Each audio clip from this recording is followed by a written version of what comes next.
Hello, everyone, and welcome to today's webinar, RLI-RFS Trends in Corporatization Part 2. My name is Natasha Monga, and I'm a third-year radiology resident at Metro Health Medical Center, Case Western Reserve University. I'll be moderating tonight's webinar with the RLI team. Before we get started, we would like to go over a few logistics so you know how to participate in today's event.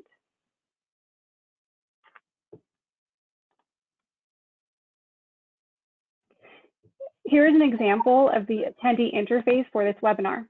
You should see something that looks like this on your computer desktop in the upper right corner. When you join today's webinar, you selected to join either by phone call or computer audio. If for any reason you would like to change your selection, you can do so by accessing your audio pane in the control panel. There will be a Q&A session at the end of today's webinar. You'll have the option to submit questions by typing them into the questions box on the control panel. You may send in your questions at any time, and we will collect these at the end of the webinar to address them. Or if you prefer to ask questions verbally, you may raise your hand by clicking on the hand raising icon at the top left of your control panel. When you're called upon, we will unmute your line so you may ask your question. Before introducing today's presenters, I would like to give you a brief reminder that the American College of Radiology provides the RLI and RFS jointly sponsored program as an educational resource for attendees. The faculty will offer their individual perspectives, but do not reflect or speak for the ACR. We welcome your questions, but faculty cannot discuss specific prices, fees, or other terms of any specific corporatization-related transactions. With that said, I would like to introduce today's presenters. Dr. Lawrence Muroff is immediate past CEO and president of Imaging Consultings Incorporated, who provide consulting services to radiologists, hospitals, and corporations. He's had a long career in radiology, holding several leadership positions, including president of his practice. He is an adjunct clinical professor of radiology at the University of Florida and the University of South Florida Colleges of Medicine. He is a recipient of the gold medal of both the Florida Radiological Society and the American College of Radiology.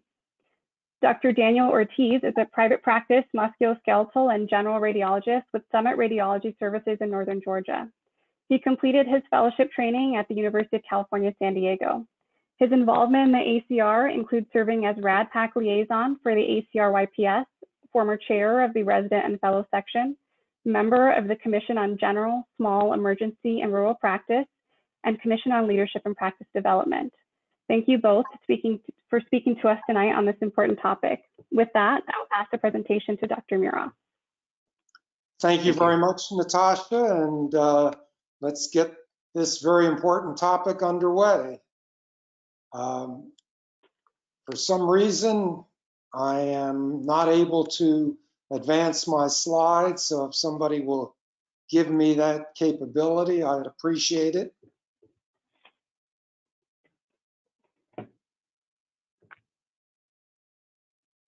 Or else I'll be doing shadow animals for 45 minutes. Okay, regrettably, I have nothing to disclose. So let's start. Corporatization is a term that's loosely applied to a national entity that's supported by venture capital. And national radiology entities are virtually all supported with venture capital. Now, venture capital companies are not necessarily bad, but they're also not structured as philanthropic entities. They invest money with the idea that there'll be a return on that investment, and their hope is that the return will be substantial. So what's the deal? What is happening in this corporatization of radiology? And the deal is very simple. Basically, these companies swap cash and or stock in exchange for all or a partial amount of a practice's cash flow. So basically, stock and or cash go from the company to the practice. The practice then gives that company a portion of its cash flow or sells the practice in its entity to that company. Now, why do radiologists join a national radiology entity? And I always was told when I was a young radiologist that if you wanted to understand any deal whatsoever, you didn't need an MBA. All you had to do was follow the money. And the major reason why radiologists join a national radiology entity is to monetize their shares in the practice. What that means is, as many of you may know, those of you particularly who are looking for or who have negotiated a new job, there is a buy-in to the practice, and that buy-in pretty much equates to the buyout. The culture of radiology is so that we can obtain the best and the brightest, we arbitrarily keep our buy-ins low compared to their actual value, and similarly, the buyouts are low. So the money that these companies offer a shareholder can be 50 times what they might get in the normal course of retiring from a practice and selling their shares. Now, if you talk to the companies themselves or to radiologists who are members of groups that have been purchased, they will give you other reasons why they might join or why a radiologist might join a national entity.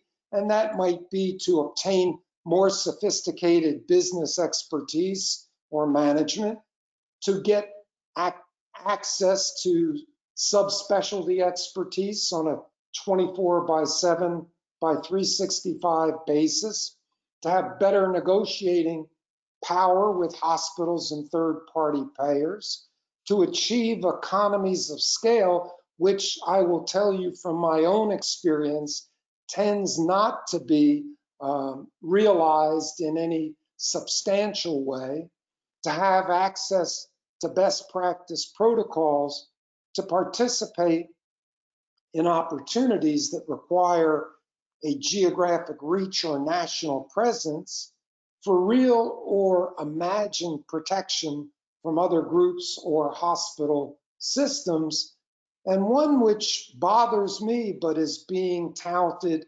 by some companies, to get in while you still can, as opposed to being forced to join in the future. Now, one problem with this entire process is that it can reach a process of no return. In other words, Malcolm Gladwell defined tipping point is that moment of critical mass, the threshold, the boiling point. And in radiology, you can have this sort of situation where in the beginning,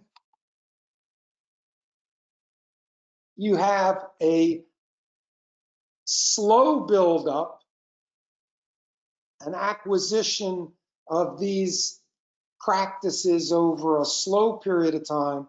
And then at some point, a process is reached where basically you reach that tipping point and it becomes the norm. And in national radiology entities, the time may arrive, and it's not certain that it will.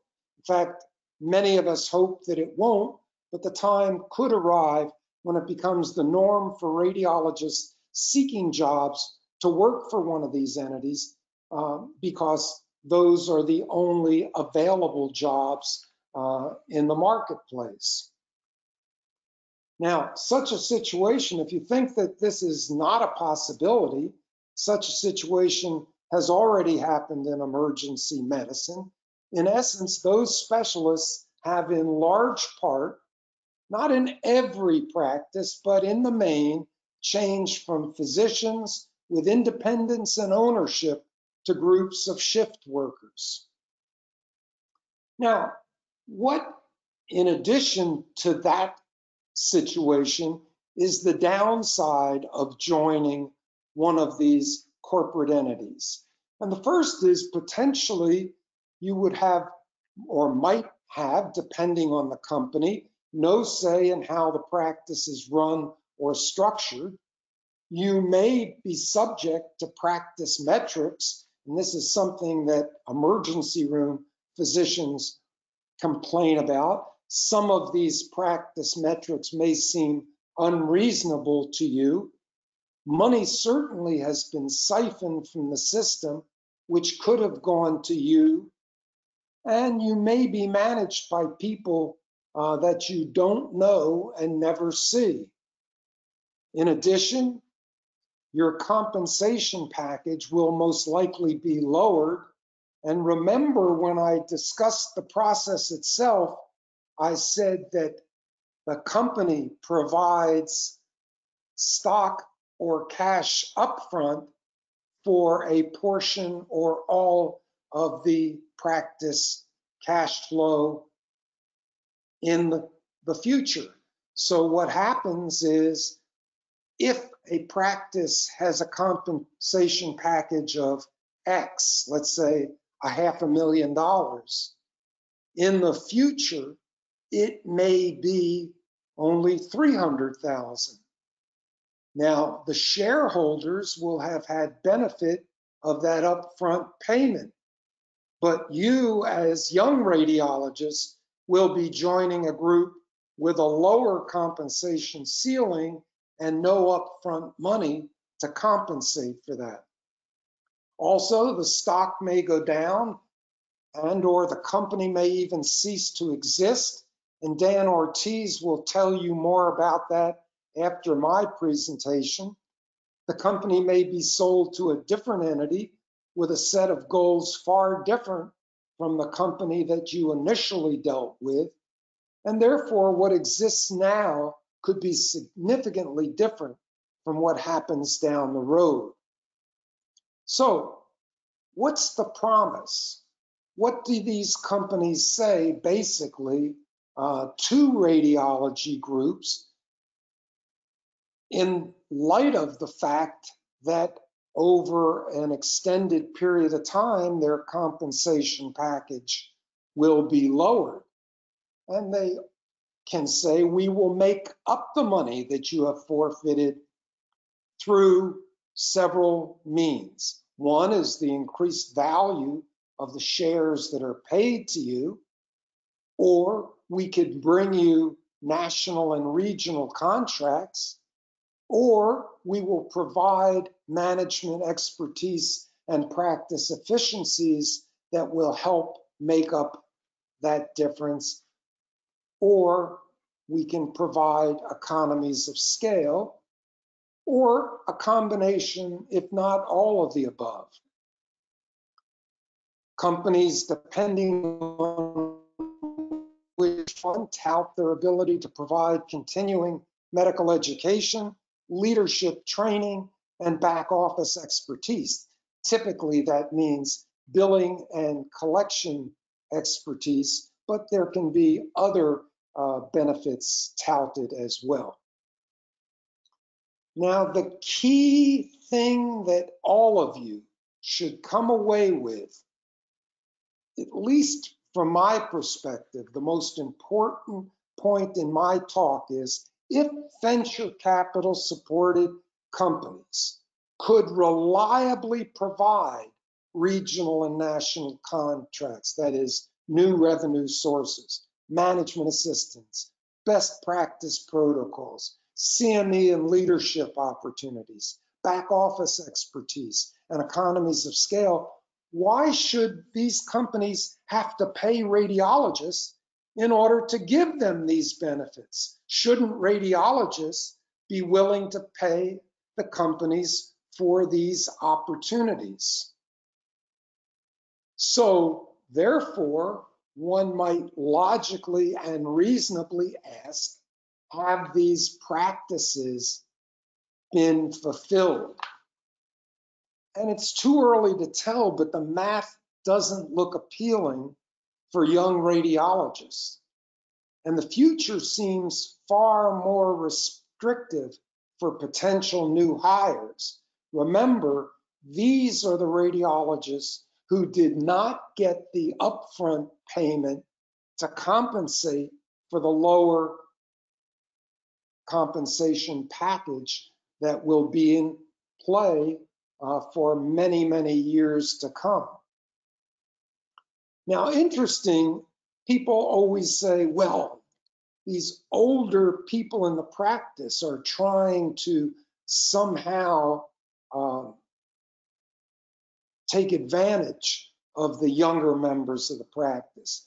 But it's been my experience that many of the practice sales to national entities have not been initiated by the old guys and gals in the group, but rather have been driven by practice leaders and shareholders in their 40s and 50s. To me, this is amazing. It suggests an indifference to the experience with emergency medicine, a lack of concern for the younger radiologists who have not yet achieved partner status, and or pessimistic view of the future of radiology. Now, interestingly enough, we are all living through a once-in-a-lifetime, hopefully once-in-a-lifetime horror, and that is the pandemic of COVID-19. But there could be a silver lining, at least as relates to corporatization, because corporatization of a specialty could be delayed or significantly mitigated by the impact that COVID-19 has had on the finances and the access to capital for these national venture capital supported entities. So I want to conclude so that there will be appropriate time for question and answers. I know Dan has an outstanding presentation that will follow this one. So let me say that in assessing the impact of national radiology companies in a dispassionate manner, people should ask two fundamental questions. The first is, would this make sense if there were no payment for the stock? In other words, if the companies are able to provide all of these benefits to a practice, why should the company have to pay for the privilege of doing so? The second question is, will this phenomenon fundamentally change the opportunities available to those considering entering our specialty? And to push that even further, will it change the caliber of individual who would want to come into radiology? I think you need to ask yourself, particularly as young physicians seeking jobs in radiology, who will stand up for young physicians, those who will potentially be impacted the most, and then who will stand up for the integrity and independence of our specialty? There is no question in my mind that corporatization will, and certainly already has, fundamentally altered the opportunities for young radiologists. And it is also clear to me that corporatization will, in the not too distant future, substantially impact the integrity and independence of our specialty. With that, I have reached my time limit. So I will say I'm looking forward to Dan Ortiz's presentation, and certainly looking forward to a lively and productive question and answer after his presentation is given. Thank you very much. Dan, I turn it over to you. So, thank you. So, okay, looks like I have control now.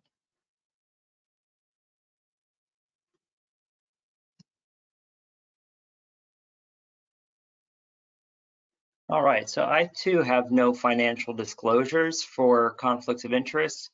I do, however, feel like I have a fiduciary duty to disclose. I'm now a member of the ACR YPS Executive Committee, and I feel I have a duty to advocate for the young physicians and young professional members in the college and across the country.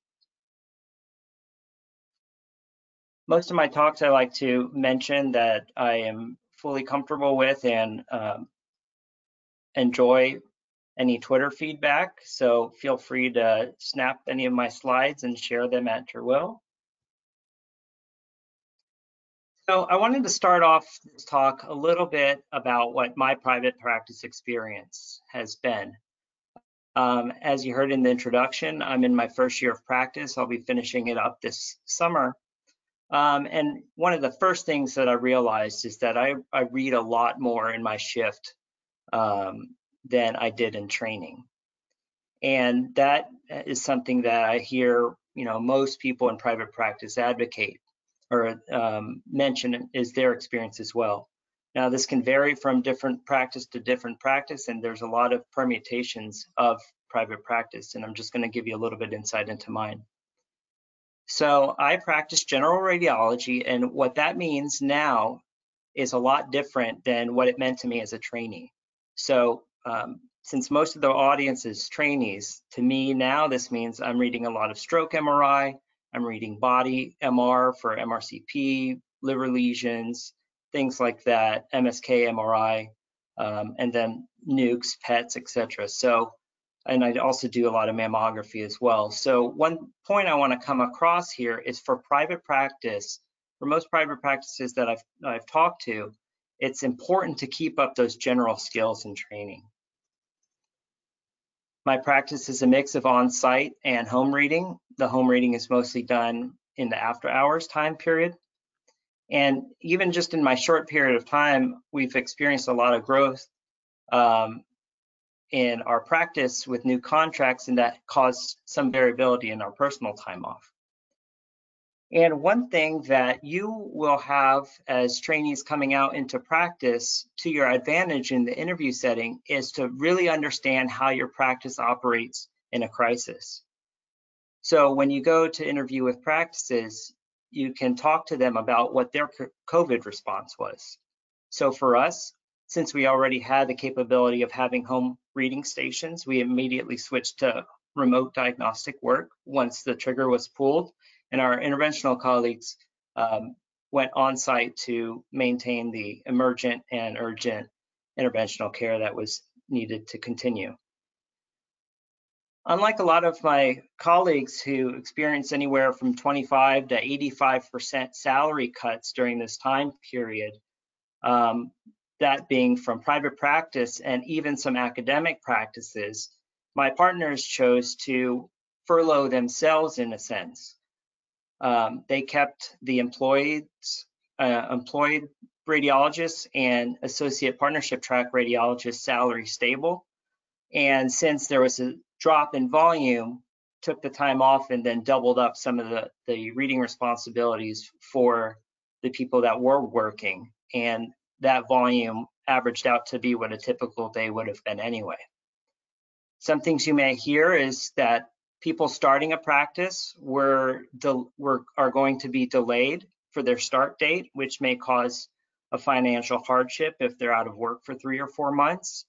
We have 2 new hires coming in July, and they maintain their start date. And another thing you may hear touted by some national entities is that since they have the infrastructure in place, they're able to have sort of real-time assessment needs of physicians, and we're able to have that capability with just the 25 of us. So what are some potential drawbacks to private practice? Well, in a climber setting or even a partner setting, your ultimately the outcome of the business is on you. whether you hire business people to work in your office or contract out to business firms or things like that, ultimately the responsibility is on you, and any impact of business decisions are your own.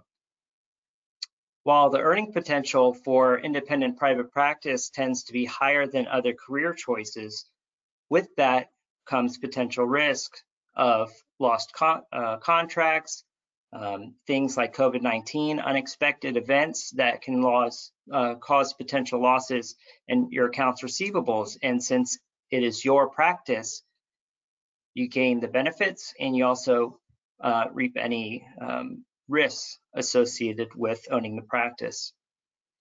You have to be actively engaged in keeping up your contracts. As I mentioned, losing a contract can be a big financial hardship for a practice. So in order to maintain those practices, you have to constantly demonstrate the value of your practice. You're responsible for maintaining appropriate staffing with hiring, understanding the horizon with contracts you're potentially looking at, and making sure that your staffing is appropriate so that you don't have any lapses that could potentially cause a negative light of your practice to your hospital contracts. And lastly, there's variable rates of making partner and partnership tracks. Some partnership tracks are tiered with reaching a professional component sharing tier, and then subsequently years later reaching a technical component tier. So these are all things that could affect your decision. The highest I've personally heard is it can take up to 10 years to be fully vested in a practice. So let's get a little bit into some of the national entities. What are some of the things that they tout? Well, first, one of the things they tout is that they come with a complete package of IT support. What does our small 25-person practice do in rural Georgia? Well, we hired a network engineer, and that person is able to provide us support for our home stations and even on site. And we have good relationships with IT support at the various hospitals. And the nice thing about this is, say our IT support is not good, our network engineer is not good, we're in the driver's seat. We can let that person go and find someone new. Second, after hours coverage. As I mentioned earlier, it's important to be aware of what your staffing needs are. And in order to have sufficient after hours coverage, you think about, as a practice, collectively what your culture wants to be, what your desired number of call shifts in a month, what your desired vacation over a period of a year. You look at the needs of your practice, your contracts, how many active seats, how many FTEs are needed in a given day, and you balance all of these things to figure out how many people you need in your practice. Subspecialty reads. This is a whole nother topic on its own, but I think subspecialty reads are overemphasized in radiology. It's been my experience that amongst the cohorts, the radiologists that I work with, general radiologists can handle the bulk of the work. Now, we're not in, quaternary or tertiary care hospitals dealing with the highest complexity of care, but we're in community hospitals dealing with sort of the bread and butter work. And it's been our experience that most general radiologists, if they maintain their skills, can handle that work. And if I experience a case I feel uncomfortable with, I can just call someone up or share the case with them and they can take it over. So I think that is something that is overemphasized. And I think the value of a general radiologist is underemphasized.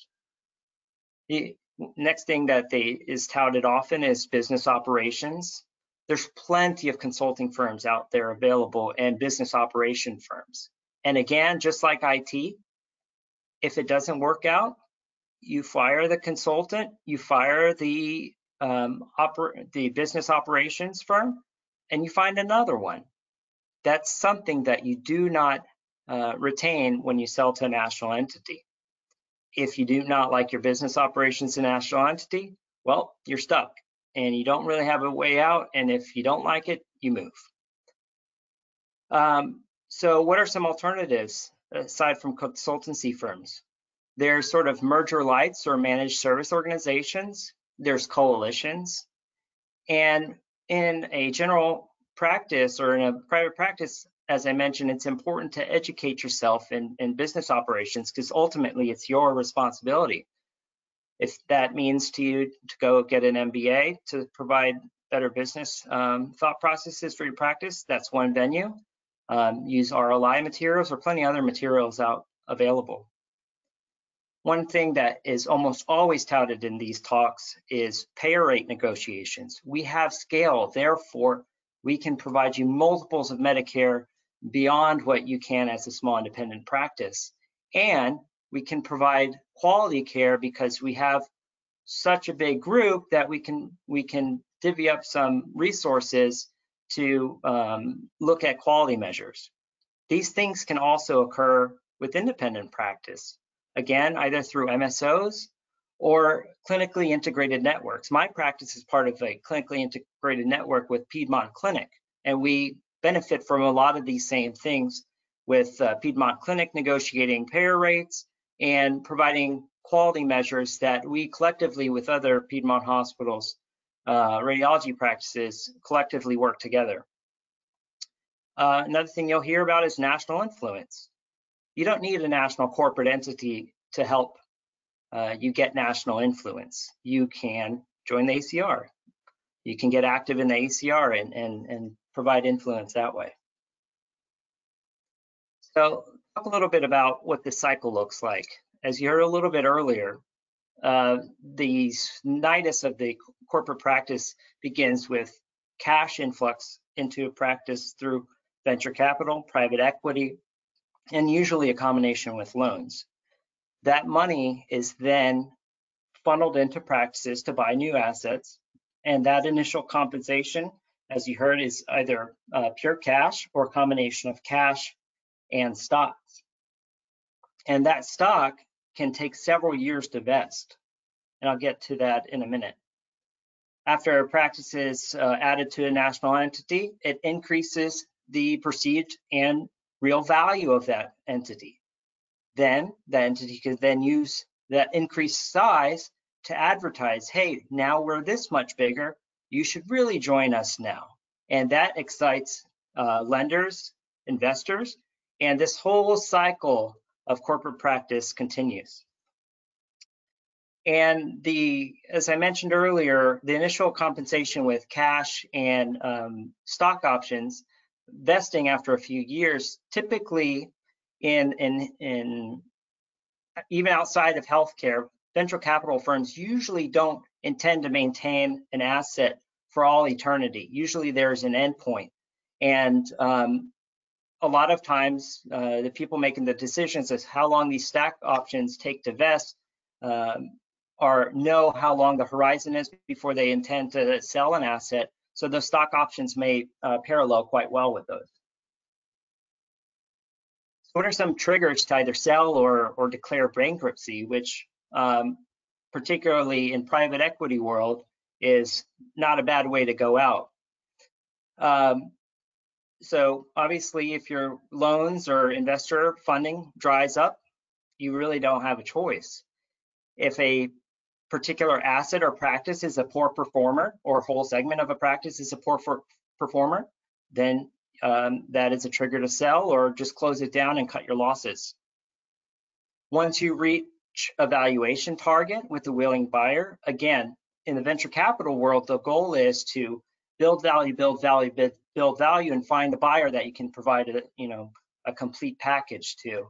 And that's sort of the ultimate end game in the venture capital world. And as I mentioned in the last two points, national entities aren't built as a whole package. So they do not have to be sold as a whole package. They can be fragmented and sold in pieces, or as I mentioned, some aspects of the practice can be completely shut down, which can leave communities without a practice and people in a community having to leave that community.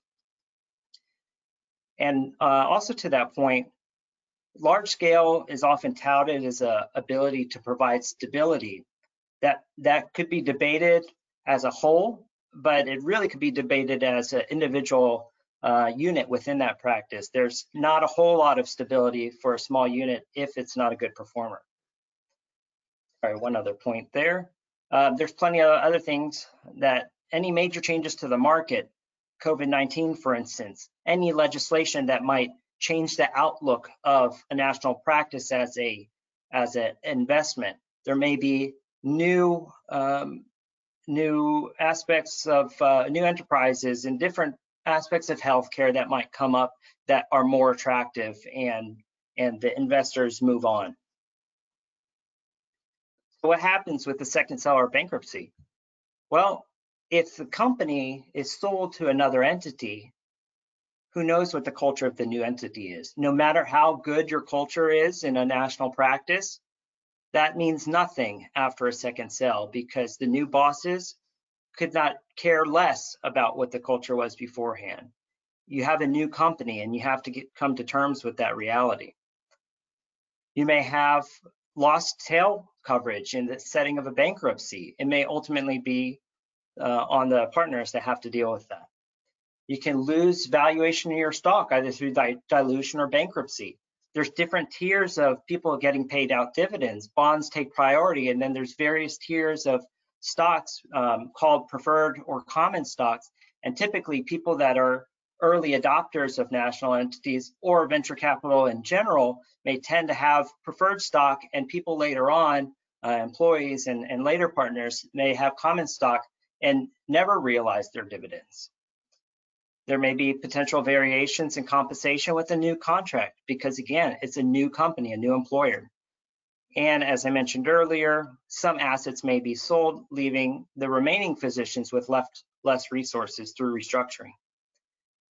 This is something that Dr. Fleischhahn kind of touched on a little bit on part 1 of this series. So I'm going to kind of briefly move through this. We did a survey of 602 RFS and YPS people that were interested in private practice last year, and that paper is in JCR, and I have a reference later if you'd like to take a look. One of the first things we looked at is 83% of people in this cohort wanted independent private practice. And as you can see here, that small little blue wedge, that's the number of people that wanted to join one of these national entities. About 80% of people wanted to be involved in business and leadership, which is different than what a lot of analysts were saying before this paper came out. About 72% of people that are in practice or planning to join a private practice are worried about that practice being sold. About 50% of people that responded to the survey knew an early career radiologist that was negatively affected, compared to 11% that knew an early career radiologist that was positively affected. So we're going to get a little bit more into this concept of too big to fail that is touted a lot in this space. Let's look at some of the recent trends. There's a Radiology Business article from the 6th of this month that Mednex unloads troubled anesthesia division for $50 million cash plus other considerations. So as I mentioned earlier, this particular wing of the national entity was at a loss or was not a high performer, so that particular asset was sold off. Envision hires restructuring advisors and considers bankruptcy filing. This was from April 21st, 2020. And then Moody, which is an investment rating company, downgraded some investment ratings and both Rad Partners, Mednex, and several other radiology and medical companies in general. And I have references for all of these later on. And then we come to a story of a radiology practice called Eris. As you can see here, there's a quote: "Given our lending agency has decided to no longer fund us, we are in a position where we are unfortunately will be ceasing and desisting operations March 13, 2020. So what happened? In 2007, there was a national entity that was funded through private equity, and it was founded as a mixed teleradiology company and on-site provider. through multiple acquisitions over the next decade or more, they grew and grew and grew, got to scale. And unfortunately, their practice model was already suffering leading up to COVID, and as a result of COVID, was no longer a viable option. So on March 13th, 2020, all services were discontinued. So let's look at the compensation model of an independent private practice versus a corporate entity. So typically, you'll see in both a base salary. Some private practices and some corporate entities will have internal moonlighting. The typical investment and sort of retirement vehicles such as 401ks and other benefits such as malpractice insurance, et cetera, et cetera. The one thing that really is a stark difference for most practices is in an independent private practice, once you become partner, say my practice has 20 partners, the accounts receivable in a given year is divvied up amongst those 20 partners equally, typically. And that's different from a stock dividend, which is the typical vehicle for sort of profit sharing, if you will, in a corporate practice, which may or may not be part of that practice's compensation model. And as I mentioned earlier, there's different types of stocks. Just because you have a stock as a new partner in a practice does not mean that's the same stock as your boss may have or the person above them. There are different tiers of stocks. And as I mentioned earlier, in the setting of a bankruptcy or a second sale, you may never realize those dividends.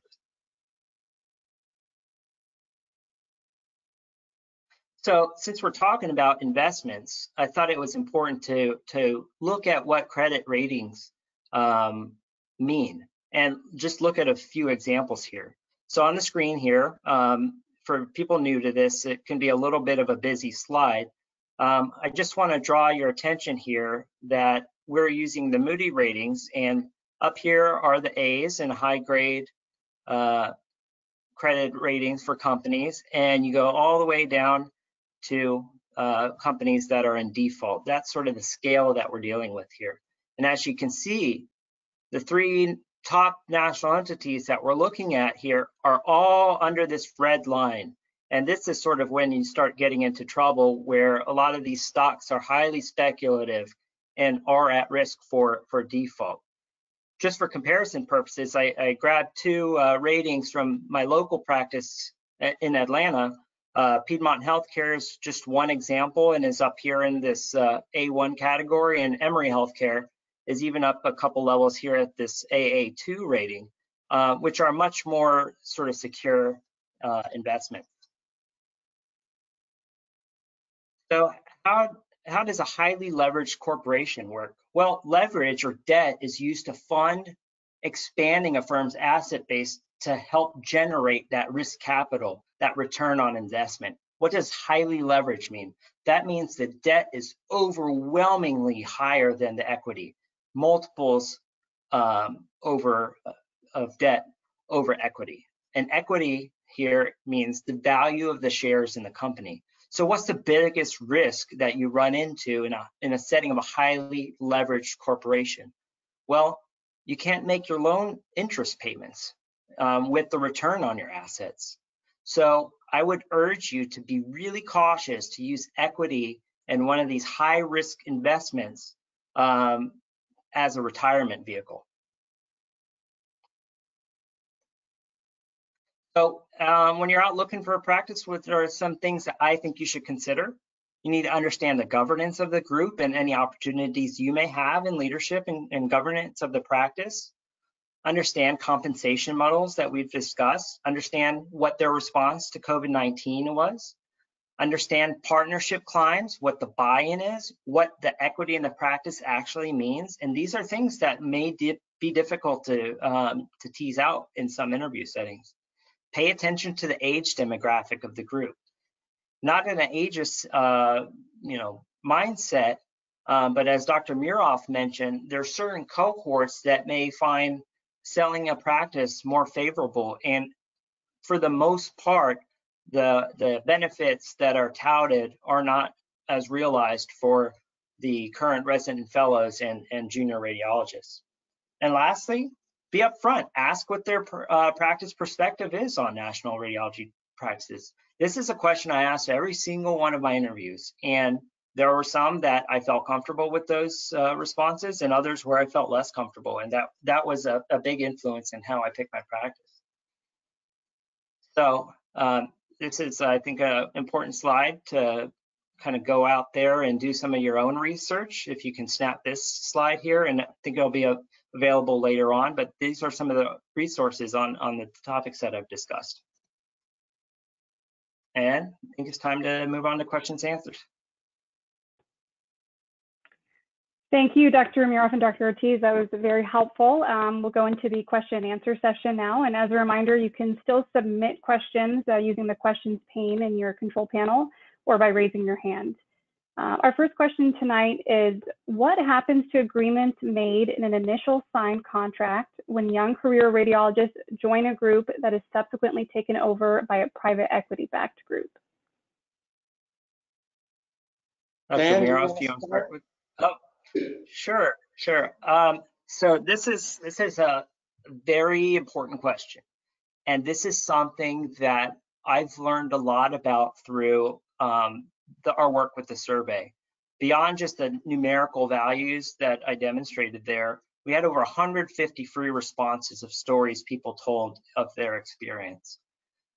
And the answer is it's variable. Not any single transaction is not going to be the same as another transaction. But the general trend is people that have yet to obtain partnership status in a practice will not get as good of a deal as someone that has obtained a partnership status. And that makes a business sense. When you're doing an investment, you're going to want to put forth as minimal capital as you can to acquire the asset. And those people that are not partners don't have a voting share in the practice. So those are not people you need to win over. Those are people that to maximize your stability post-transition, you want to keep as many of those as you can, but it's not going to be the focus of the transaction. So the ultimate compensation model is going to be quite different. Yeah, you can take that even a step further. There will be people who have not obtained partnership that get nothing, that get no benefit from the sale, yet see their potential compensation ceiling drop substantially. So one, I think, very important question to ask, which is what Dan has urged you to ask, is when you're joining a practice that is independent, you might reasonably ask them, what happens to me if you sell the practice before I become a partner? Now, that wouldn't be the first question I ask. That would be maybe in the second interview. But before you sign on the dotted line, you better understand what you will be compensated if the practice sells. And there's one other important point that I think is important to understand is it depends on the governance of a practice, but a lot of times the junior associates that are not partners are not even aware of these discussions or decisions until after the fact. I have heard many stories of young physicians that are on partnership track 6 months, a year before hitting partner, and finding out a week or two later that their practice is sold, and all the ultimate outcome that they've been working for during their partnership climb is not going to be realized. Thank you for that. It looks like we have an attendee who's raised their hand, Samir Shah. We'll go ahead and unmute you. And you should be unmuted. If your mic on your computer is unmuted, we should be able to hear you.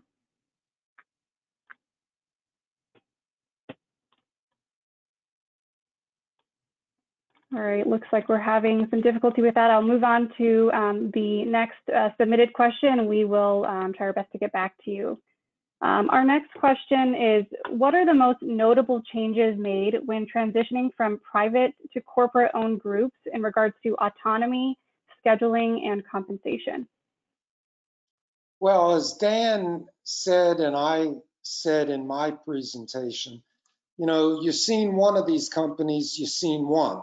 It's not that they're all the same. The basic parameters of a deal are the same.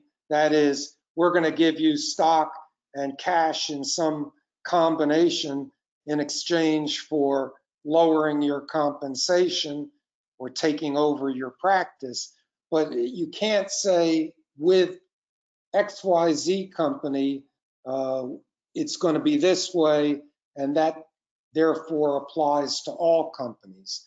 I think the biggest thing, though, is there's only one squeeze point in these corporate ownership situations, and that is the radiologist's compensation. You can't raise prices because basically prices are negotiated by third-party payers, the government, Blue Cross Blue Shield, United Healthcare, Humana. These are all pretty much set. So you can't raise your prices. So if you are not meeting expectation as a national company, the only thing you can do is squeeze the radiologist and squeeze that compensation package. Dr. Ortiz, did you have anything you wanted to contribute to that? No, I think in the interest of time, I think that was a great answer, and I think we can move on. Our next question is, do corporations want doctors in leadership roles on the administrative side of things? So I think, as Dr. Miroff mentioned, when you see one practice, you've seen one practice, so it's quite variable. Some entities will have varying degrees of local management, and those may provide opportunities for leadership. Obviously, with a national practice, there's sort of a hierarchy that you could potentially ascend. I don't know the details of sort of how you ascend into those roles, but you know, with a national hierarchical structured practice, there are potential roles that you could fill, yes. Yeah, this varies so greatly. Some companies basically just buy a practice and let it be in terms of its management. They move on to the next practice, buy it, and try to move on to the next practice, because Wall Street appreciates two factors. One is growth, which is what they achieve by buying one practice, then moving on, then moving on. The other is profitability, which is very difficult to achieve. And many of these companies, if not all, may never achieve profitability, because if you factor in what they've paid up front, particularly for trophy practices, for very large practices that give them that news coverage, that give them instantaneous growth, if you factor in that amount of money, the radiologists themselves, no matter how hard they work, can never dig out of that hole, at least not for many, many years. So you have to understand what the company that you are seeking to join is doing, what they are providing, and whether it makes sense to you. All right, our next question is, couldn't one argue that lower financial compensation package could be considered the payment employed radiologists pay for the benefits they are receiving from VC companies? Well, I'll start and then Dan can hop in.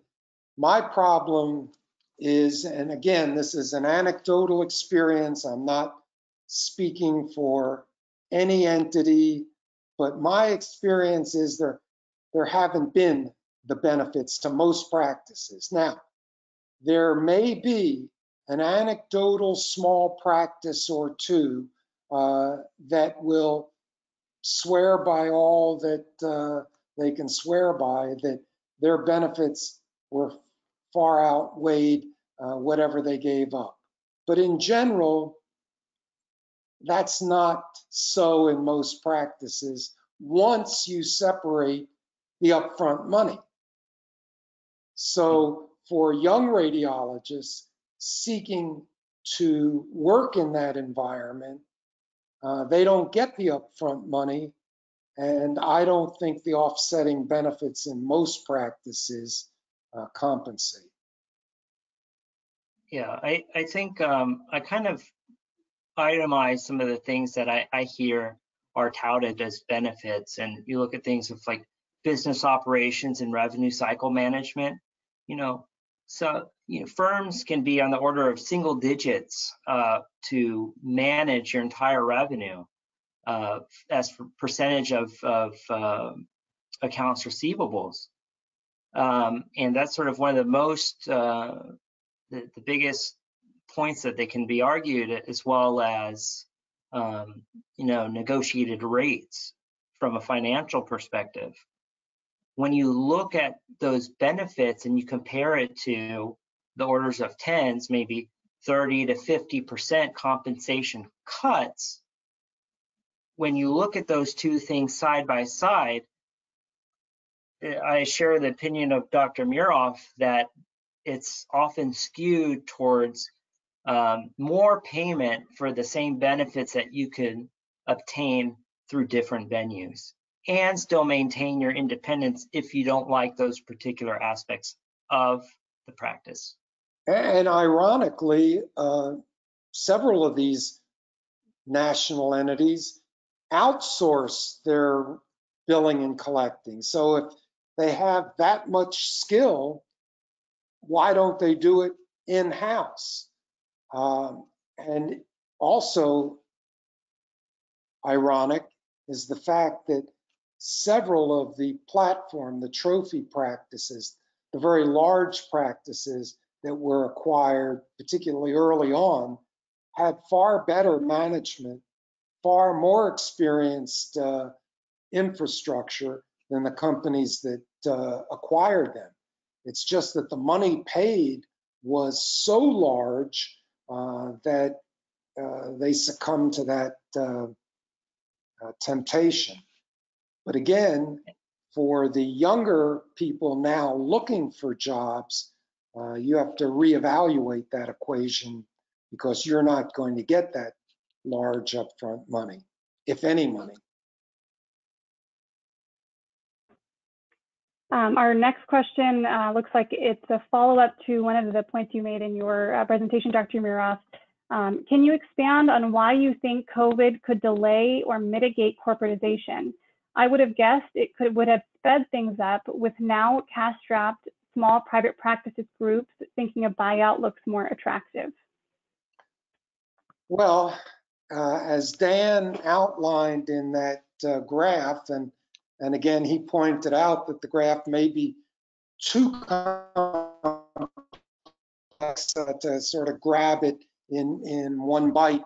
But the bottom line is, when all of the volume of acquired companies took a nosedive, basically this took a big bite out of the revenue coming into these companies, and their debt was downgraded. When debt is downgraded, it becomes more difficult and more costly to get more money, and you need more money in order to buy practices. Now, you can neglect compensating your radiologists and use the money to buy practices, but in general, that catches up with you. And during the COVID experience and continuing through now, these companies have, for the most part, seen their debt downgraded, and therefore it's more difficult for them to buy practices. See, most radiologists, this is ironic, we are so smart in clinical things that we do, but we don't dive into, well, is the paper A1 graded, or is their debt B11, or is it C1? You know, we tend not to think about these things. We might hire lawyers that we hope will look at those things for us, but this is not part of our training. So it's difficult. Now I don't know if Dan said it or I'm an old guy and my hearing wasn't so good, but he talked about revenue dropping 80% or 50%. We don't want to scare anybody. Howard Foreman wrote an article in Radiology that basically said by data that was possible for them to acquire during the couple of months of COVID, radiology volume dropped between 30 and 50%, depending on the practice, outpatient versus other. And that's just been a very short time. The revenue that went into private practices up to March was excellent. And there's no reason to think now that the country's opening up that revenue won't come back. There may be a slight turn in total revenue for 2020, but it's not going to be 30 or 40%. Yeah, those numbers I quoted, the 25 to 80% cuts, those were of junior salaries. My friends in other types of practices that saw their salaries for the month of March and April cut those percentages. Yeah, our practice similarly had in the order of 40 or 50%-ish decrease in revenue, but we're pretty much back to where we were pre-COVID, if not just a little shy of that. And that's over the span of 2 months. And as Dr. Miroff mentioned, the months leading up to COVID were really good. So I think, as he mentioned, the year 2020 ultimate compensation for the year after bonuses are paid out and whatnot will not be that affected and will bounce back by 2021. This is a follow-up question along the same lines of the COVID pandemic. Do you believe there will be an increase in corporate takeovers due to financial losses during COVID? And what does this mean for those applying to jobs in the next 1 to 2 years? Well, I think the only thing that will stimulate corporate national VC supported corporate entities taking over radiology practices is the intrinsic desire of a segment of the shareholders of a practice to get a big upfront payment. And the thing that could forestall that or even end the whole thing is, if you remember, there was a relatively hot job market. I mean, it was on fire, the job market. So if people joining a practice say, well, you know, I'd rather join an independent practice, that's going to have a negative impact on practices selling, because they won't be able to get the same caliber of individual. Now, if young people are desperate for jobs and they don't care, then that's more fertile ground for corporate acquisitions. So you guys and gals have it in your hands as to what your future will be. And I don't know if that opportunity will last too long, but it's present now. I'm not advocating that you do one thing or another, but I'm saying that you basically can determine your own future vis-a-vis corporatization. Thank you for that. The next question is, do private equity groups change anything about IR services? Do they help? Do they hurt? Is an IR a loss leader for RVUs? I'll tackle that one first. The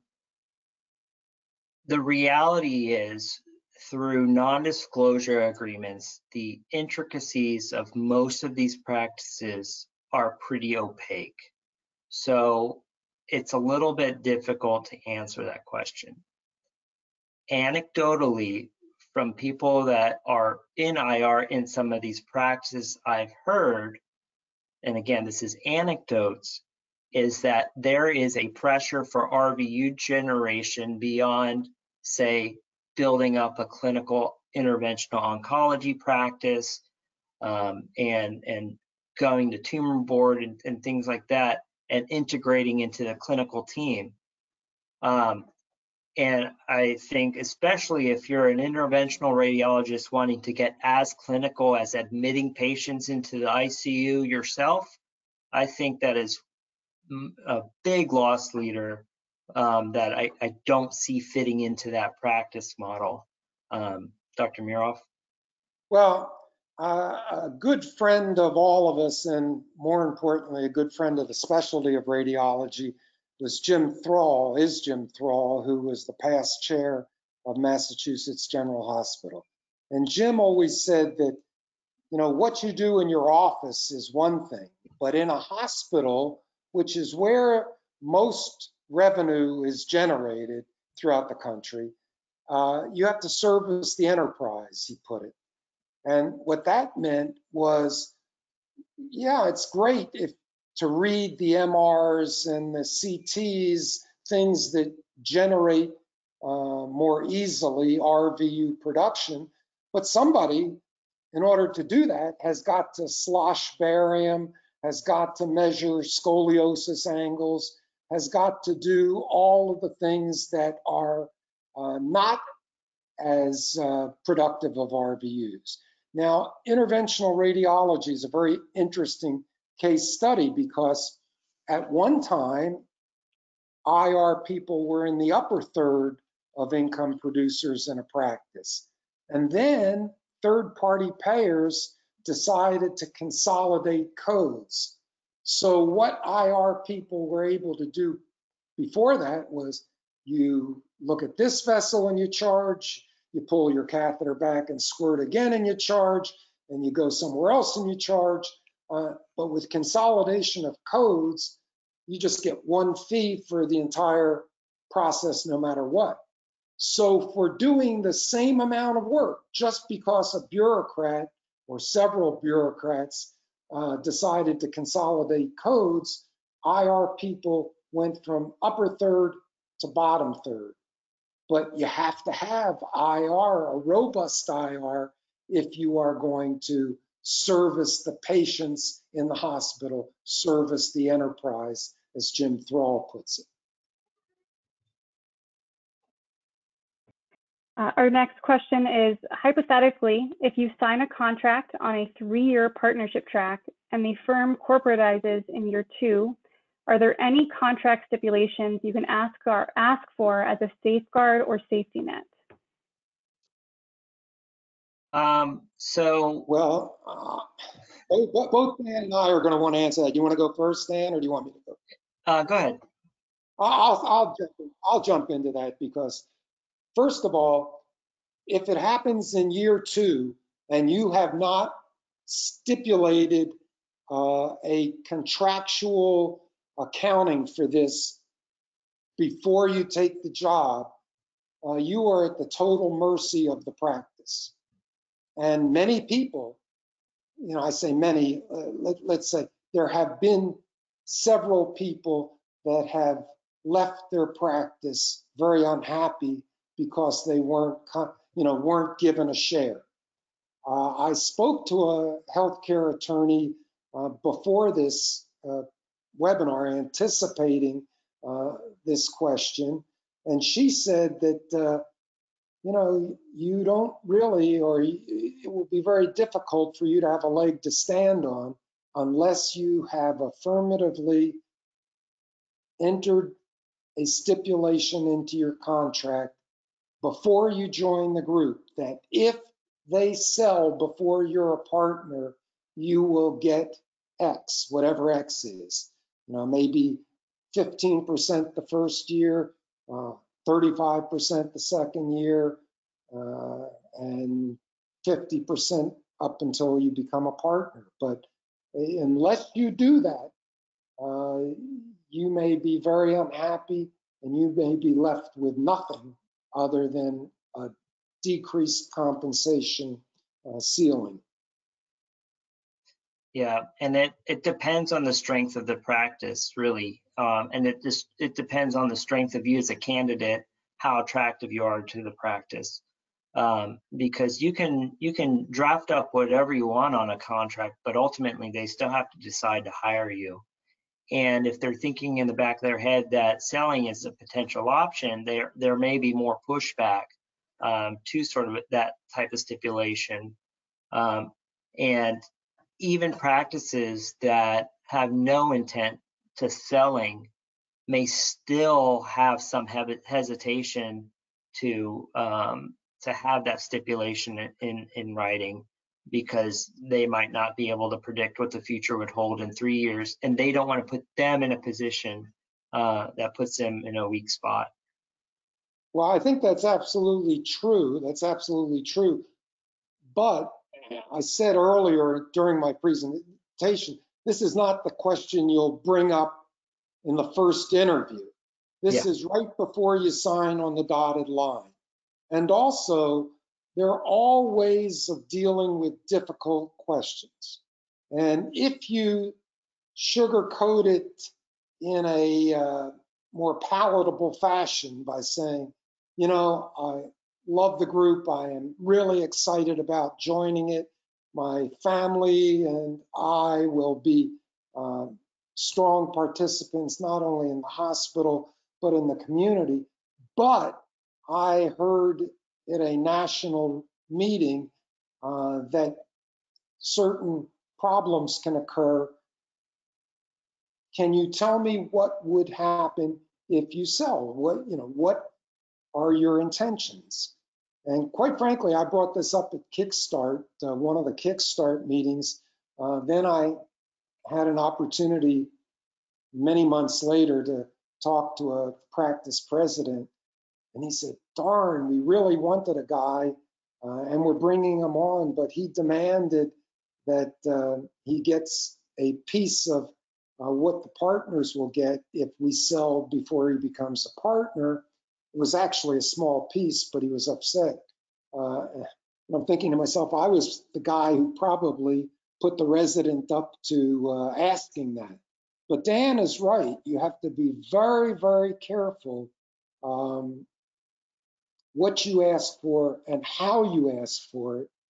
But again, if we revert to the hot job market that we've had for the last couple of years, attractive candidates, professionally attractive candidates, do have leverage. And if you want anything, the time to ask for it is before you sign. Dr. Alan Kay has his hand raised. We will go ahead and unmute you so you could ask your question. And you're now unmuted. Yes. Hi, Dr. Muraph and Dr. Ortiz. Most radiology practices are hospital-based. How does it go when they sell with respect to the hospital? For the most part, do they get it pre-approved by the hospital because the hospital is going to be left with a different entity with whom to negotiate, or do they not? And then the next question is, how do these things work out, short-term and long-term? What do the hospitals like working with a corporate entity that's supposedly more business-like, or do they like working with or do they find it to be more difficult? I realize it's anecdotal, I haven't seen any studies, but I'm curious how these things work out for the relationships with the hospitals, which are very important to the radiology practices. Well, I'll start because I do have experience in just this question.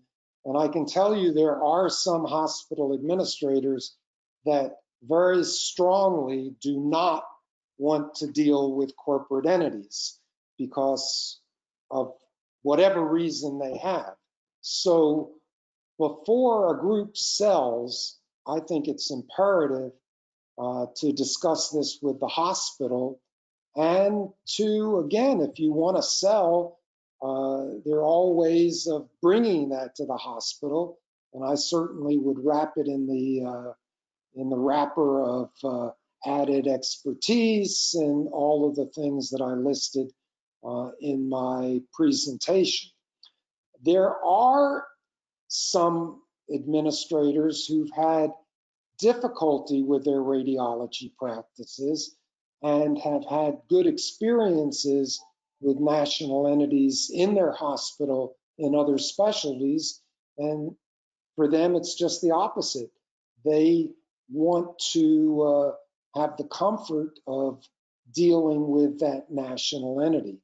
To me, the whole thing revolves around relationships.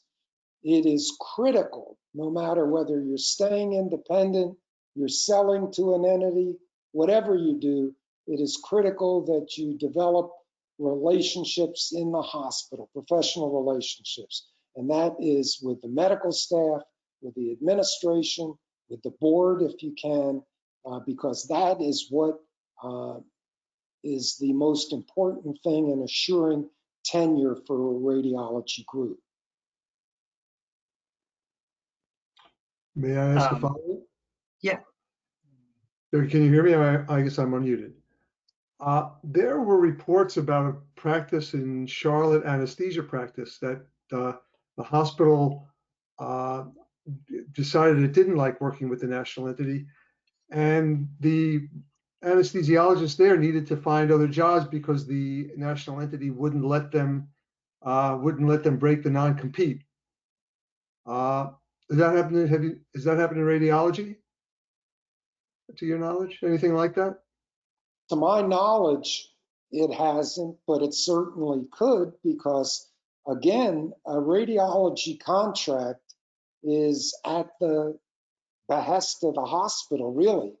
And you really have to read the contract very carefully, because I've seen practice leaders that have said, oh, we have a 5-year contract with our hospital. And I'll say, well, that's great. Is there a termination without cause clause? Yeah, there is. Well, what is the term of that? Oh, it's 90 days. Either side can terminate without cause. Well, then you have a 90-day contract. So you have to develop the relationships. You have to read what's in your contract. You have to negotiate contracts diligently, respectfully, but radiologists are losing contracts throughout the country. That's a fact. And it's probably no different whether you're a corporate entity or whether you're an independent entity.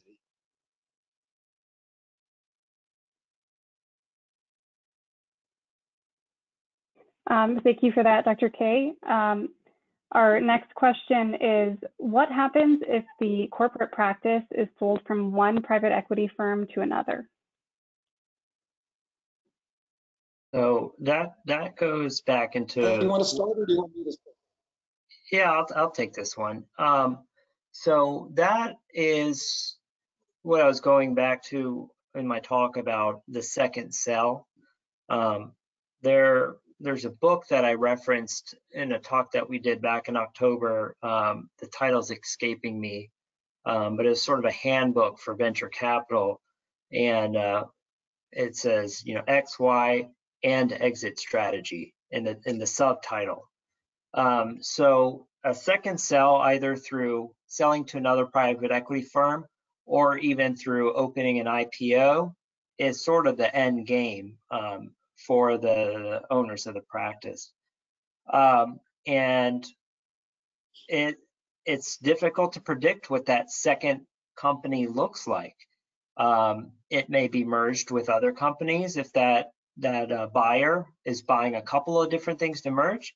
It may get fragmented if they decide we will buy this as a whole, but we'll piecemeal it and put it into different subdivisions, or sell this fragment to another entity as a second part of the cell.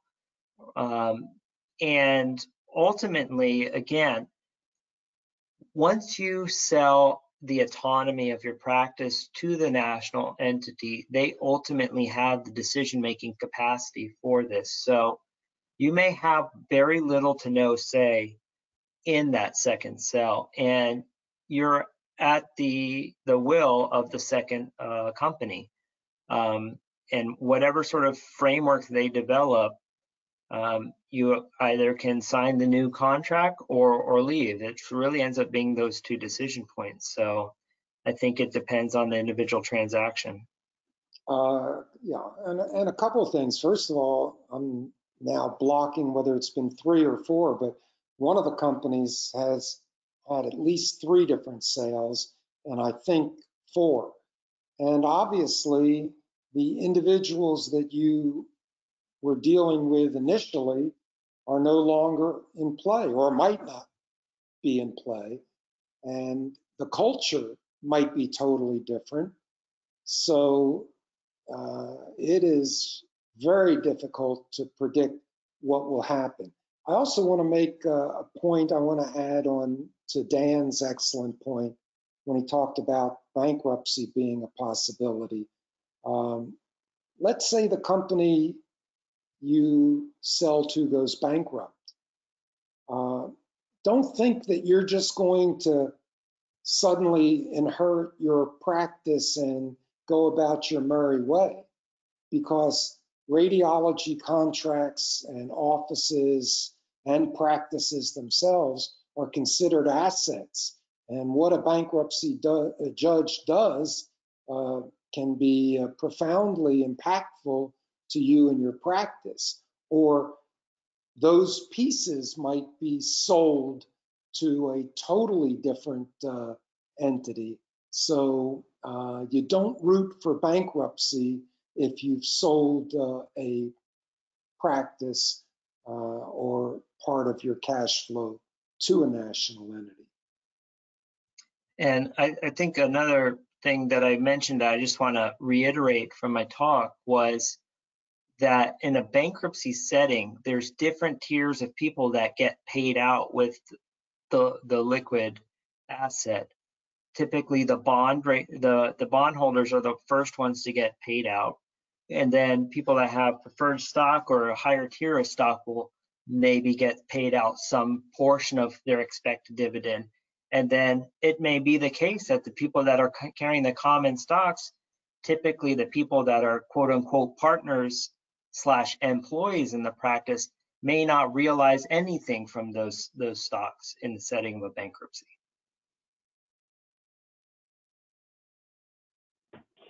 Absolutely. The next question is kind of a follow-up by the same question asker. What is the best way to slow down the growth of corporate practices?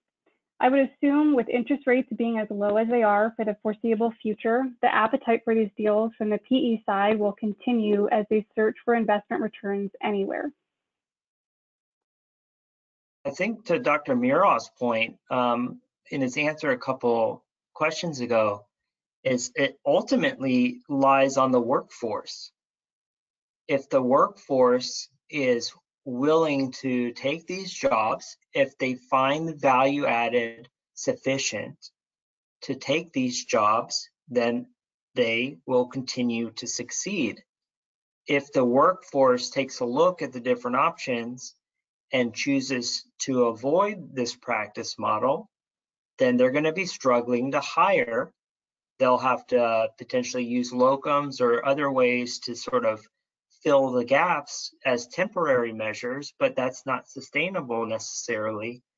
And if they're starved out of workforce, then they'll have trouble meeting those obligations. It's basically up to you guys and gals, is what the simple answer is. Absolutely. The next question is in regards to what happened in Australia. The corporatization of radiology happened to Australia about 20 years ago. How has this experience compared to the early stage that we are seeing in the US? Well, I've heard several different stories about the Australian experience, and unfortunately, none of it firsthand. But clearly at one point, I think it was about 75% of radiology, private radiology, was in the hands of 3 or 4 corporations, national entities. And that has subsequently cut back substantially. Where it is now, I can't tell you. I don't. Dan, do you have any idea where it stands now?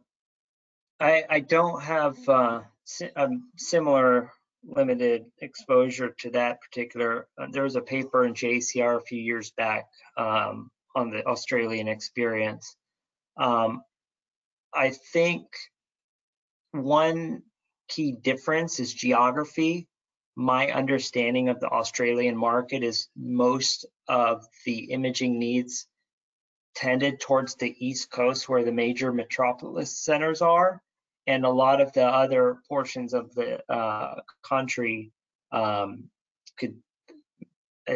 believe, I'm not certain about this, I think we're a little bit more hands-off in this setting. In the US, you have so much diversity of practice, so many different metropolitan areas, rural areas.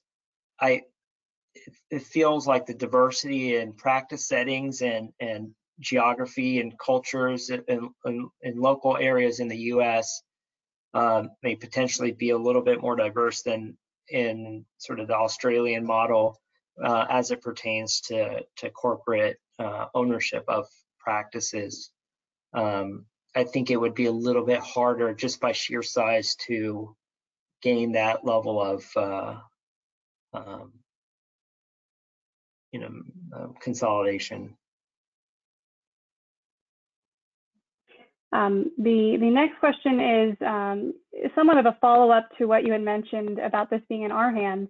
But this question, it says, what tangible steps can individual radiologists and the radiology community as a collective take to increase the strength of private practices and decrease the stronghold of the national radiology entities?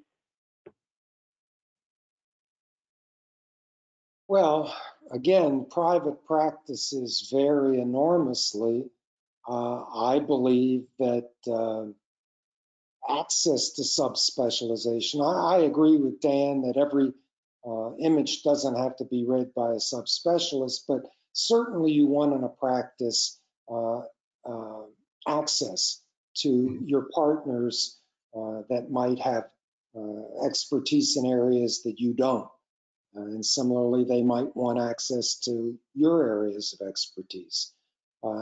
I think that practices that have subspecialty access, practices that are deeply integrated into the not only medical, but the social and political aspects of their hospitals and their communities are very strong. I've had hospital administrators come up to me and say, oh, we have the best radiologists in the world. And I look around and I see a bunch of less impressive radiologists, but they were smart enough to serve on hospital committees, to run for medical staff offices, to do the things that are important to make the radiology practice integral to the hospital. And these are the things that you need to do, whether you're independent or whether you're in a corporate entity. Because as one of the questioners asked, if you're in a corporate entity, you can lose your contract in a given hospital as well as an independent practice can. Yeah. I think as a generation, if that is the interest of the sort of YPS generation, is to really take ownership of educating yourself on business and operations of independent practice, because ultimately that's what's required to run the practice. I think secondly, practice need to focus more on succession planning. I think that's something that may potentially be overlooked in a lot of practices. If the power is sort of consolidated into the most senior partners and they kind of make all the decisions and then they retire and are left with people with inexperience, that is a weakness for the practice. So I think succession planning is another very important thing. And then being engaged in national conversations, being engaged in the ACR, listening to what's going on in the legislature, being a value added beyond clinical activities to your hospital. I think Dr. Miroff made an important point about being involved in your med exec meetings, quality meetings, going to tumor boards, doing all those things that are critically important to be part of the community that you're contracting with. Being able to bring some expertise from outside that those administrators may not have heard. If you listen to ACR economics talk and understand the nuance about mix that maybe an administrator in your radiology department or in the executive suite beyond that may have missed, you can start developing this trust of expertise with administrators to sort of help shield your practice and provide solidarity of that contract. Another thing we didn't touch on, and it's a whole nother talk, is the concept of joint ventures with hospital systems and other entities. That's beyond the scope of this talk, but that's something that could potentially increase the stickiness of a contract if you have some skin in the game with them. That's something that could also potentially, preserve independent practice. We've come up on the 8:30 hour. We have a couple questions left, if you guys are up for it, to keep going for a little bit longer. Sure. Absolutely. Okay, so the next one is kind of a personal experience with a request for commentary, if you have any. My practice was offered a very favorable price to purchase our outpatient and hospital practice in 2004. I was the leader of the practice. When I brought the proposal to my partners, it included a very fair inclusion of our associates, all of whom were on a partnership track. Most of the senior partners would agree to take the sale, but only wanted to split the proceeds among partners. I cut off discussions rather than risking prolonged discord with an otherwise thriving group. Well, I think one more miracle and you'll be a saint, whoever that was that did that. But I think that's wonderful that somebody turned their back on a very large, presumably large check because they wanted the integrity of the practice to prevail and the culture of the practice to remain the same. Unfortunately, that same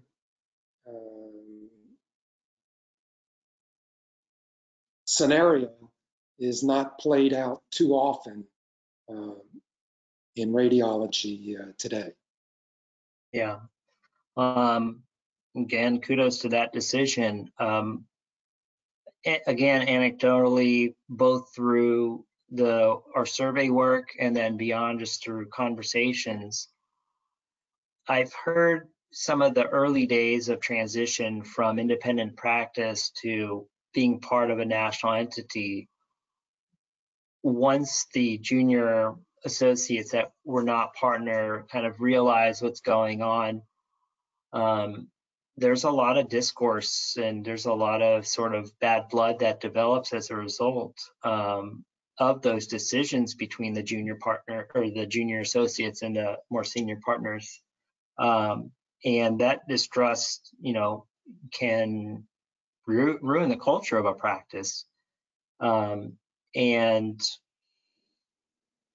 one of the things that anecdotally I've heard is the juniors are sort of have to ramp up their production of RVUs to maintain that partnership trajectory, whereas the people that are senior partners that are waiting for their stocks to be vested after X number of years, they can kind of take the pedal off a little bit, and that just sows more discourse between the two cohorts. So again, those are just anecdotes, but that's something that I've heard a few times. Yeah, well, the problem is that most practices believe, rightfully or not, that they're already maxed out in terms of productivity. I mean, it's rare to go to a practice and say, how's your workload? And they say, geez, I wish I could do more. Most people are slapping their head and saying, oh, I can't believe how overworked I am.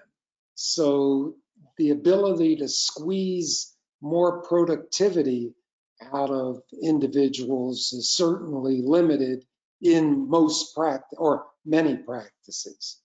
And by the way, Dan, I want to thank you for putting in a plug. We do have a succession planning webinar that should be available to people in the next couple of weeks. So that is already in the mix, succession planning, very important.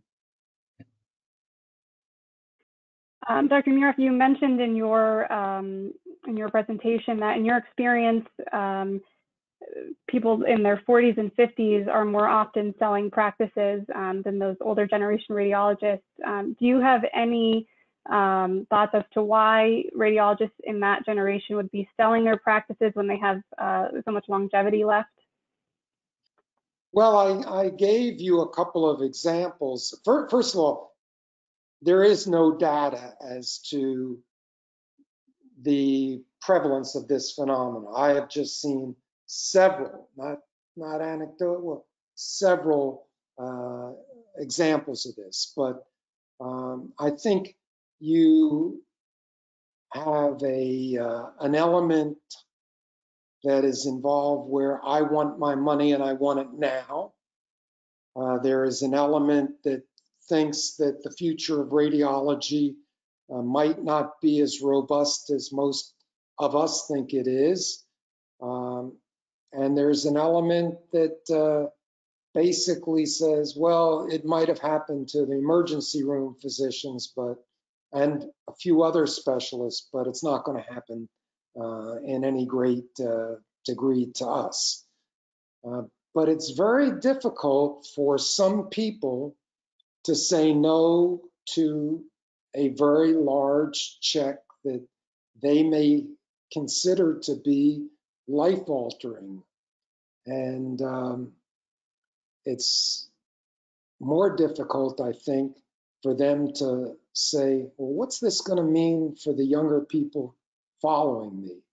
Now, the older people have generally done well in radiology. They take pride in their practice in many instances, and they don't want to see it changed. And another seven-figure check is not going to change their life in a meaningful way, where younger people might believe that it will change their life. So it's tough, but I think that young people need to speak up, and I think all of us have to raise these same questions so that the integrity of the specialty and our practices are preserved for the generations that follow us. Yeah, not easy. I just to add one point to that, if you take a deep dive and you look at the practices that sold, and all of this is public knowledge, and then you look at the website of that practice, that national entity, a month or two later, you'll start seeing some new faces in the board of the national practice or some other leadership C-suite in the national practice. And having, once a person becomes a president of practice and they're in their 40s or 50s, it could be an attractive next step to say, oh, now I'm no longer a president of this practice, but now I have a senior leadership role in, preferred stock in this national practice, and now I can have, more national notoriety or national influence. So that's one thing that could potentially be an enticing feature.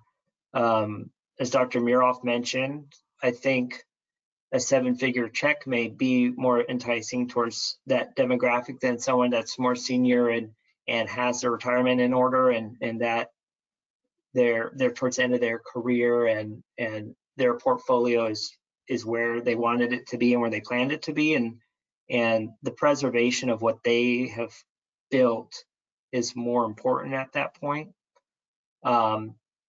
There, as Dr. Miroff mentioned, there may be an element of pessimism up to the future of radiology, where they kind of throw up their hands and say, oh, maybe they'll, the government will do X, Y, and Z. This corporate practice is going to, take over the entire country. I need to get in on the ground level. There's sort of a lot of that might play into the psychology.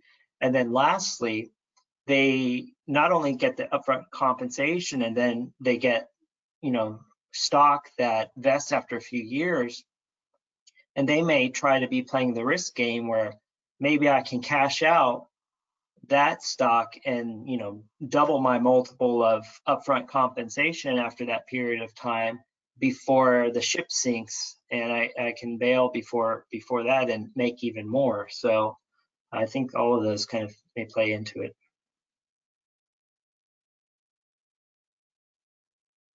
Looks like we're on to our last question for the evening.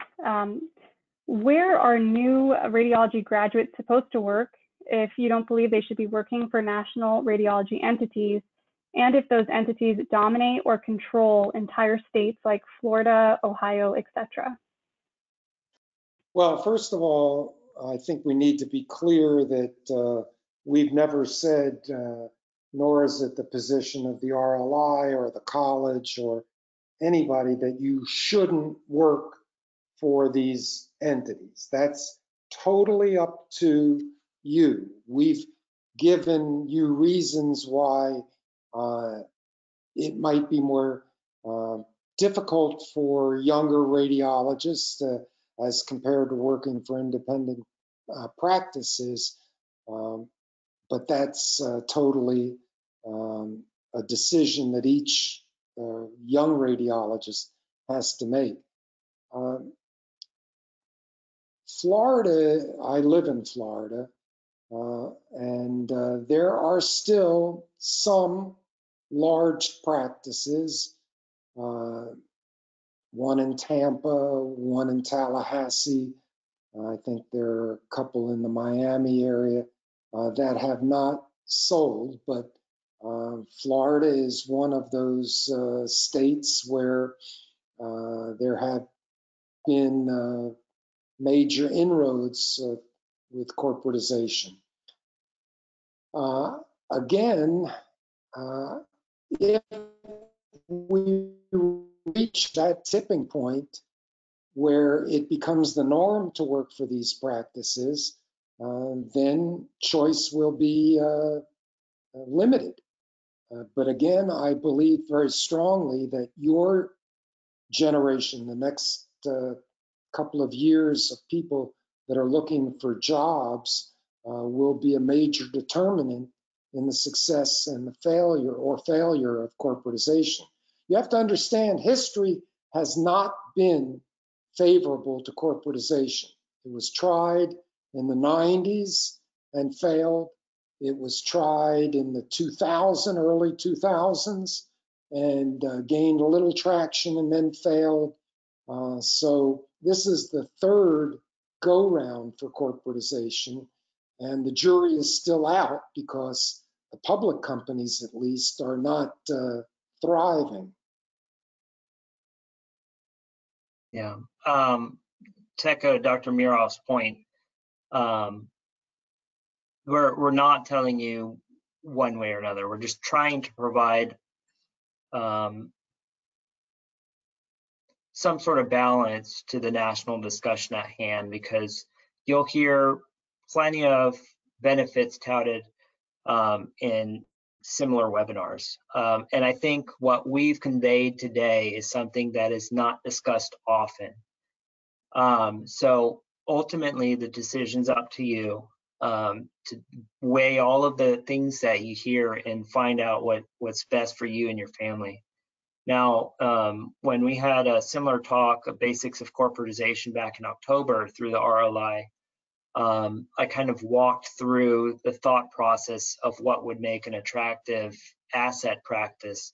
And one of the things I mentioned was location. So if you have a particular city or a region that you absolutely have to live at, then you have to weigh in those risks and benefits, the pros and cons. If you just have to live there and that's your only option, then you're just going to have to deal with the consequences of that choice. If you're less geographically restricted, then you can weigh the pros and cons of the different practice models and ultimately make your decision. For me personally, I think the opportunity to help grow and run a practice and the financial upside of independent practice was attractive to me. Others may find an academic model where they can really provide new science to the community is very fulfilling, and some other aspects of the job choice are less important. There's VA and being able to take care of veterans and different trade-offs with that. Hospital employed tracks, I think, may provide a similar comfort level for being in an employed situation where you don't have to necessarily be involved, actively engaged in the practice if you don't want that part of your career. That provide maybe a little bit more stability, even though it's not a whole lot more stability, but a little bit more stability, especially if the hospital has, a long track record in the community. So ultimately, you just have to factor all these things and ultimately choose what's best for you and your family. I just want to say quickly, get a quick point in, and that is academics are not immune from corporatization. I think maybe the top 30 programs probably are, but there have been some pretty unfortunate experiences with corporatization with some academic programs. Yeah, and we got a lot of that data through our survey as well. Dr. Miroff was also a part of that paper that I referenced. I just want to throw that out there. Yeah, there are training programs out there that the trainees have the perception that their training was impacted in a negative fashion after acquisition of their attendings practice. So that's a good point, that academics are not completely immune to this process. And on that note, I'd like to thank you, Dr. Miroff, Dr. Ortiz, for your expertise and for providing this discussion today. And thank you to all the attendees for attending. If you do have any further questions, please feel free to contact the RLI at rli@acr.org. You'll also be receiving a follow-up email within 24 to 48 hours with a link to view today's webinar. On behalf of the RLI, the RFS, and our presenters, thank you for joining us today and have a great rest of your evening. Thank you.